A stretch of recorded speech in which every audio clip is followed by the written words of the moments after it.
Hi, my name's Angus. I'm 11 years old, and you're watching Angus Investigates. My guest today is Jamie McDonald. He ran over 500 miles in January for Reverse Rett. His cousin's daughter, Shona, has Rett Syndrome. My first question for you, Jamie, is can you tell me a little bit about your challenge? Yeah, so it's not the first time I've done something for Reverse Rett. I did a Sober October challenge back in, yeah, we've been October of 2019. And sort of preparing for that one, I sort of did 6 miles a day for the whole month and then a marathon at the end. And so for the 31st of October, then I was in a running shop getting some running gear, just some like gels, some sort of powders for my water and things like that. And I was speaking to a girl at checkout at this running shop, and she was telling me about a friend of hers who had this bonkers at the time running challenge of doing a mile for each day of the month. And back sort of 2 years ago, I was thinking, but that's insane, because I tried doing the maths for it, and then it came out to 496 miles, for a whole month. And I thought that was absolutely insane, and that no one could possibly do that. And then, sort of as the years have gone on, and I sort of with lockdown, I kind of got bored and trying to find sort of ways to sort of entertain myself. And I thought I missed October last year, so I was like, I couldn't do a Sober October, but I could always do a dry January instead. So then I sort of was thinking of challenges to do for that, and then that one sort of popped back into my head. And so I thought, you know what, why not give it a wee go and see how it went? So that was my thought process behind it. So I saw a post about this, and I saw a picture of your feet after the challenge. So how many blisters did you have on your feet after you've been running for so long? I'm just trying to sort of count them up in my head just now. I had, I'm gonna say 5 or 6, but they're all in sort of the same places, but on each foot. So like on the inside of my big toe, the bottom side of sort of my middle toe. That's disgusting. Yeah, it wasn't fun. I think it was because I used the same pair of shoes that I usually use for running, but then so using them for the entire duration of the challenge. So my feet weren't getting any sort of break, weren't using different parts of my feet, different muscles. So yeah, my feet had definitely seen better days, and so I think it was a pretty unpleasant sight to sort of take my shoes off at the end of each day and sort of see that. My It dad wasn't fun. My dad gets blisters from his rowing, and they're Mhm. horrible. They're like yellow and stuff. So are you thinking of doing any other challenges like soon? Because this was such a big challenge. How are you going to top all the other that with a different challenge?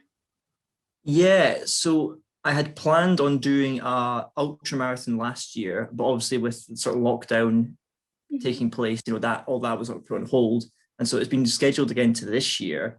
So the plan was to do 100 miles in 24 hours Wow. and sort of see how that goes. But then before that was supposed to be the Edinburgh Marathon, which would be my first proper sort of organized marathon duration race. So I was planning on doing that as a sort of warm up to it, and then going into that a month later to do the 100 miles. But at the moment, I was at the physio today, sort of getting things checked out with my legs. I've got a bit of pain in my right shin, so I'm sort of waiting to see what happens with that. See if it's anything like just shin splints, or if it's something a bit more serious than that. So there's no plan for a future challenge yet, but I've sort of had a few ideas sort of dotted around.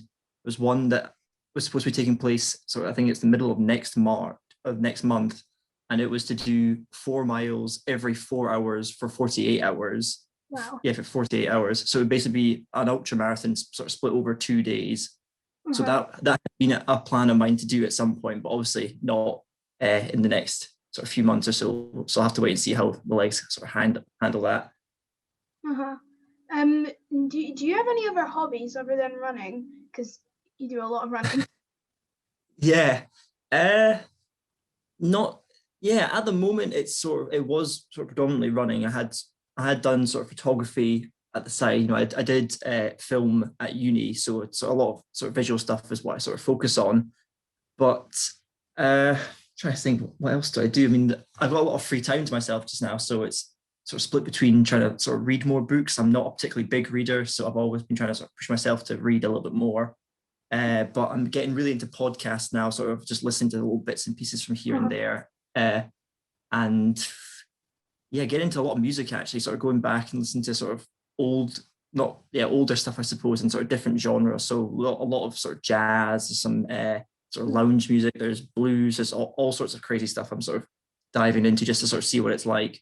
But yeah, other than that, at the moment, there's not a huge amount going on with me. I'm sort of thankful that I'm still got jobs at the moment, so I'm doing a bit of things there. But for the most part, it's sort of just chilling out just now, sort of keeping my legs in good nick and sort of taking it a bit easy now. So are you running like every day? Do you go for like a morning run, or are you just doing like not doing it as much since you've just done a huge challenge?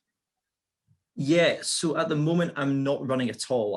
I very much am taking it quite easy at the moment. So yeah, I would normally say I'd run in the evenings. So when I was still in secondary school, I would run sort of like 8, 9, sort of 10 o'clock at night. I used to find that I wouldn't sleep particularly well if I hadn't done something sort of quite exerting. And I found that it was quite quiet in sort of late at night. So it meant that the streets were quiet. I wasn't having to sort of deal with traffic or, too many people on the pavement. So that was seemed to be my sort of ideal time to go out running. And plus I didn't like being up quite early, and I'm not a particularly great morning person. Never mind. I wake up at 11 in the holidays. I'm having my holiday right now, and I just wake up at about 11 o'clock every night, every day. Yeah, well, that's the way to do it, though. So I heard that when you were in university that you made a documentary about Rett Syndrome and Reverse Rett. Can you tell me about that and how we could watch it? Yeah, so that's a really good question. So I'd been told at the end of my first year, so it was a 2-year degree. So at the end of my first year, my lecturer came and spoke to me and said, "Oh, for your second year sort of dissertation project, you can do a feature film, a documentary, you can do all sorts for it." And so I'd spoken to Andy a little bit, having done sort of charity work for some running stuff, and I said to him, "Oh, I've been given this opportunity to do a documentary. Is there any chance I could speak to you guys and your team down in Manchester about that?" And he was very enthusiastic to have me on board for that. So that was very much the sort of first step to it. But it sort of focuses on 3 areas. So there's the one with, like you mentioned at the beginning, my cousin Debbie, whose daughter Shona has Rett syndrome. So I was looking at sort of her personal story and sort of how she took the news when Shona was diagnosed at first, and sort of how things have sort of changed, and how with new technologies and things that bits of equipment she's able to use now help her sort of get through day-to-day life. So that was an interesting thing, because I obviously quite close to my family, but had not sort of been that in depth and sort of understanding it, sort of a daily routine of how they get through things.